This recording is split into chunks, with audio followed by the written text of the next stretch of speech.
Hi guys! So, itong video na to is tungkol sa paggamit sa KINEMASTER at gagawa tayo ng green effect na tinatawag kung saan papalitan natin yung background at doon natin ilalapat yung video ninyo. So, anyway guys, hindi ako expert dito. In fact, matagal ko rin talaga to gustong matutunan pero ngayon lang kung kailan na-focus na ako sa pag-vlog. Doon ko medyo unti-unting natututunan yung mga advancement ng pag-i-edit sa ating mga videos. Okay? So, anyway, bibilisan na natin to. Gusto ko lang sabihin sa inyo na medyo sensitive talaga ang paggamit sa CHROMAKEY. Okay? So, kailangan magkaroon kayo ng isipin nyo, 2 layers or 3 layers. Ba't ko sinasabi na 2 layers? Kasi yun lang yung choice of background at yung inyong video. 3 layers kapag yung choice of background ninyo, kunwari nakapag-download kayo sa Google, syempre, minsan meron yung mga logo pa sa baba or parang remarks. So, gusto nyo tanggalin. Pwede niyo i-adjust yung size nun. So, para ma-adjust yung size na yun, kailangan may first layer ka muna. So, it could be plain white na lang, mas maganda. Tapos, yung second layer mo na is yung choice of background mo. Tapos, yung ikatlong layer naman is yung video mo na. In this case, kasi 3 layers yung nagawa ko. Okay?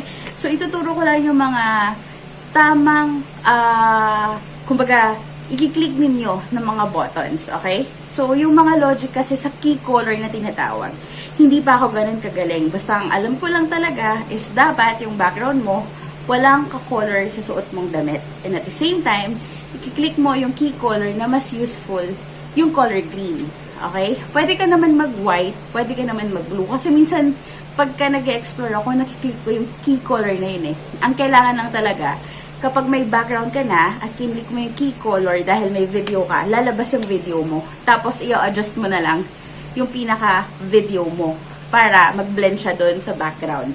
Okay? So, dito sa right side ng KINEMASTER, actually, may first and second doon na mga logos na pwede mong i-adjust. Yung first one, I think yun yung para sa subject. Tapos, yung second one, yun yung para sa background. So, ako, ang technique ko, pero hindi pa ako expert ha, pero at least nakaka-blend na yung aking video sa mga backgrounds. Kiniklik ko muna ng konti yung mismong background pagka-enable ko ng CHROMAKEY. So, mabilis na lang yan pag maganda yung lapat ng video sa background. Konting adjustment sa baba, sa background, tapos konting adjustment sa taas, sa mismong subject. Tapos, dumediretso ko sa detail curve para lang ma-polish. Kasi may times na parang hindi na pa-polish yung pagkaka-fade doon sa, sa background Doon ka lagi nagkaka-problema or minsan nagka-color spill, minsan nadadali yung buhok mo. So, makakatulong sa detail curve para medyo ma-polish mo yung mga excess doon. Okay? Yung iba naman na expert, meron kasing option for mask. So, mas gusto nila na parang black and white lang yung kanilang tinitignan para surely perfect yung pag-blend in ng video doon sa background. So, sa mask, makikita mo lang is 2 colors.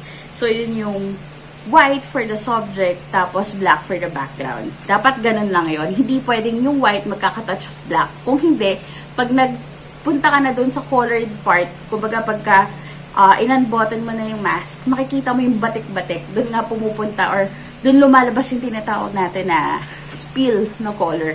So, medyo sensitive talaga si CHROMAKEY and kailangan talaga dyan na focus ka and syempre, creative ka na lang. Alright? So, yun. Sana ma-enjoy nyo tong video and kung nakatulong ako at may mga comments or suggestions kayo, feel free na mag-drop below ng inyong mga gustong sabihin. Alright? Thank you.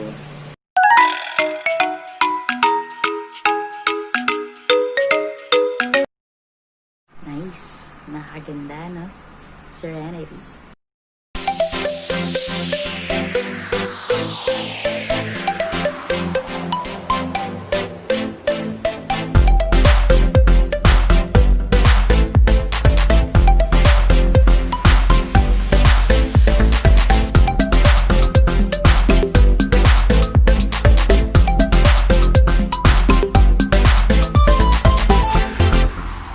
Beach. Parang feeling summertime lang ulit. A few moments later.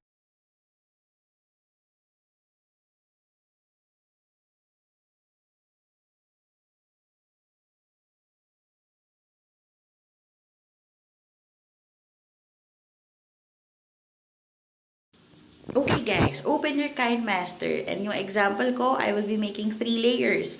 So first, ang ilalapat ko is the white na plain. Das, as background. Tapos magsa-second layer ako. Yung pinaka-choice of background ko na. Kaya ko lang siya ginawang 3 layers kasi tatanggalin ko yung excess sa baba ng beach na background ko. Tapos, yung third layer ko na ilalapat will be the video na gusto kong gamitin.